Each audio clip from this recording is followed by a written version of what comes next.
BJP ಅಭ್ಯರ್ಥಿ ವಿರುದ್ಧ NSUI ಸಂಘಟನೆ ಅಪಪ್ರಚಾರ ಮಾಡಿತ್ತಲ್ಲ, ಆ ಹಿನ್ನೆಲೆ ಕರಪತ್ರ ಹಿಡಿದು ಕ್ಯಾಂಪಸ್ಗೆ ಬಂದವಂಥ ಯುವಕರೇನಿದ್ದಾರೆ ಅವ್ರನ್ನ ವಶಕ್ಕೆ ಪಡೆದಿದ್ದಾರೆ ಪೊಲೀಸರು. ಒಂದು ಕರಪತ್ರ ಹಂಚಲಾಗ್ತಾ ಇತ್ತು, ಅಪಪ್ರಚಾರವನ್ನು ಮಾಡ್ತಾ ಇದ್ರು ಬಿಜೆಪಿ ಅಭ್ಯರ್ಥಿಯ ವಿರುದ್ಧ.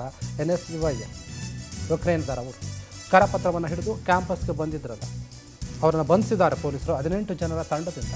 ಬಿಜೆಪಿ ಅಭ್ಯರ್ಥಿ ವಿರುದ್ಧ ಕರಪತ್ರ ಹಂಚಿಕೆ ಆಗ್ತಾ ಇತ್ತು. ಕರಪತ್ರ ಹಂಚುತ್ತಿದ್ದವರು ಹಾಗೂ ಬಿಜೆಪಿ ಕಾರ್ಯಕರ್ತರ ಮಧ್ಯೆ ಗಲಾಟೆ ನಡೆದಿದೆ. ಬಾಗಲಕೋಟೆ ನಗರದ ಕುಮಾರೇಶ್ವರ ಕ್ಯಾಂಪಸ್ನಲ್ಲಿ ಆದಂತಹ ಗಲಾಟೆ ಇದು. ಸರ್ಕಾರಿ ವಾಹನಗಳಲ್ಲಿ ಬಂದು ಬಿಜೆಪಿ ಅಭ್ಯರ್ಥಿ ವಿರುದ್ಧ ಅಪಪ್ರಚಾರ ಮಾಡಿದ್ದಾರೆ. ಅಲ್ಲಿ ಅಧಿಕಾರಿಗಳಿದ್ದ ಕಾರಿಗೆ ಮುತ್ತಿಗೆ ಹಾಕಿದ್ದಾರೆ ಬಿಜೆಪಿ ಕಾರ್ಯಕರ್ತರು. ಚುನಾವಣಾ ನೀತಿ ಉಲ್ಲಂಘಿಸಿದಂತಹವರ ವಿರುದ್ಧ ಕ್ರಮ ತಗೊಳ್ಳಿ ಅಂತ ಹೇಳ್ತಾ ಇದ್ದಾರೆ. ಸೂಕ್ತ ಕ್ರಮಕ್ಕಾಗಿ ಬಿಜೆಪಿ MLC ಆಗ್ರಹಿಸ್ತಾ ಇದ್ದಾರೆ. ಬಾಗಲಕೋಟೆಯ ಕುಮಾರೇಶ್ವರ ಕ್ಯಾಂಪಸ್ನಲ್ಲಿ ಆಗಿತ್ತು ಈ ಗಲಾಟೆ. ಯಾಕಂದರೆ ಅಪಪ್ರಚಾರ ಮಾಡ್ತಾ ಇದ್ರು ಇವರು. ಕರಪತ್ರವನ್ನು ಹಿಡಿದುಕೊಂಡು ಬಿಜೆಪಿ ಅಭ್ಯರ್ಥಿಯ ವಿರುದ್ಧವಾಗಿ ಅವರನ್ನು ಬಿಜೆಪಿ ಕಾರ್ಯಕರ್ತರು ಬಂಧಿಸಿದ್ದಾರೆ. ಸರ್ಕಾರಿ ವೆಹಿಕಲಲ್ಲಿ ಬಂದಿದ್ದರು ಅವರು ಅಧಿಕಾರಿಗಳು, ಅವರನ್ನು ತಡೆದಿದ್ದಾರೆ, ಮುತ್ತಿಗೆ ಹಾಕಿದ್ದಾರೆ. ಇನ್ನು ಇವರು ಚುನಾವಣಾ ನೀತಿಯನ್ನು ಉಲ್ಲಂಘನೆ ಮಾಡಿದ್ದಾರೆ, ಅವ್ರ ವಿರುದ್ಧ ಕ್ರಮ ತೆಗೆದುಕೊಳ್ಬೇಕು, ಸೂಕ್ತ ಕ್ರಮವನ್ನು ತೆಗೆದುಕೊಳ್ಳಿ ಅಂತ ಬಿಜೆಪಿ MLC ಯಾರನ್ನು ಶಾಪುರ್ ಏನಿದ್ದಾರೆ ಅವ್ರು ಆಗ್ರಹಿಸಿದ್ದಾರೆ.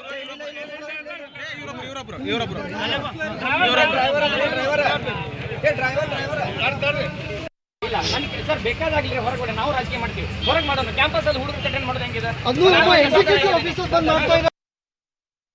ವಿದ್ಯಾರ್ಥಿಗಳು ವೋಟರ್ ಆಗಿರೋದಕ್ಕೆ ನೀವೇನಾದ್ರೂ ಮತದಾನ ಮಾಡಿದ್ರೆ ಒಳಗೆ ಹಾಕಿಸ್ತೀನಿ ಅನ್ನುವಂತ ಭಯದ ವಾತಾವರಣ ಸೃಷ್ಟಿ ಮಾಡೋದಕ್ಕೆ ಶುರು ಮಾಡಿದ್ದಾರೆ.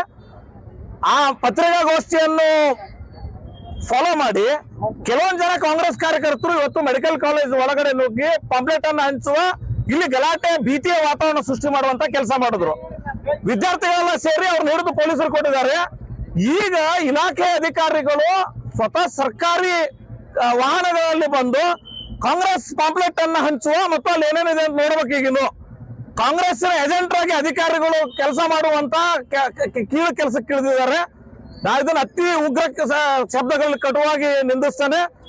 ಗುಂಡಾಗಿರಿ ಸಂಸ್ಕೃತಿ, ಭಯದ ವಾತಾವರಣ ಸೃಷ್ಟಿ ಮಾಡಿ ಬಾಗಲಕೋಟೆ ಗೆಲ್ಲಬೇಕು ಅನ್ನೋದ್ರಿಂದ ಹಿಂದೆ ಸರಿ ಅನ್ನುವಂತ ಎಚ್ಚರಿಕೆಯನ್ನು ಕೊಡ್ತಾನೆ. ಸರ್,